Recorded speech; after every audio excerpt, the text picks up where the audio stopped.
সময় পেটটাকে তিনটা ভাগ করো, এক ভাগ খাবার দিয়ে ভরো, এক ভাগ পানি দিয়ে ভরো, আরেক ভাগ খালি রাখো।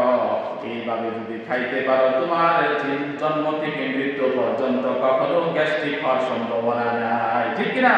আমরা খাইতে খাই, খাওয়ার পরে আরো আসেনি খাই, খাওয়ার পরে বসে খাই, বসার পরে চেয়ারে বসে খাই, তাও পেটে আটে না, কয় কিছুক্ষণ হাইটা নেই, তারপরে পেট খালি হয়ে যায়। তাই কথা বলে ঠিক কিনা? কয় কিছুক্ষণ হাইটা নেই, তারপরে পেট খালি হয়ে, তারপরে আবার খাই, খাওয়ার উপরে খাওয়া, খাওয়ার উপরে খাওয়া, এমন খাওয়া।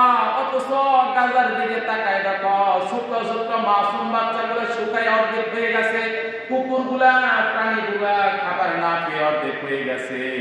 তোমার খাবারের কিছু অংশ যদি তারা পায় তাহলে তারা শুকরিয়া আদায় করবে, আর শুকরিয়া আদায় করলে তোমার খাবারের ভাগ যদি তারা নিতে পারে কিয়ামতের দিন এই খাবারের সম্মাননা হিসাবে তুমি যে তাদেরকে সাহায্য করেছ, এই সাহায্যকারী হিসাবে আল্লাহ তোমারে মাফ করে জান্নাতুল ফেরদাউস দান করে দেবে। সুবহানাল্লাহ। এজন্য খাবার অপচয় করা যাবে না, খাবার নষ্ট করা যাবে না। তোমার যা দরকার তাই খাও, যা ব্যবহার করার দরকার তা ব্যবহার করো, কিন্তু অতিরিক্ত করা যাবে না।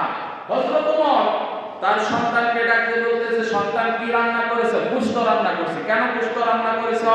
আমার মনে চাইছে তাই গোশত রান্না করেছে। হযরত ওমর বললেন, না, তোমার মনে চাইলেই খালি রান্না করা যাবে না, তোমার যা দরকার সেইটা রান্না করো, অতিরিক্ত রান্না করা যাবে না। সুবহানাল্লাহ।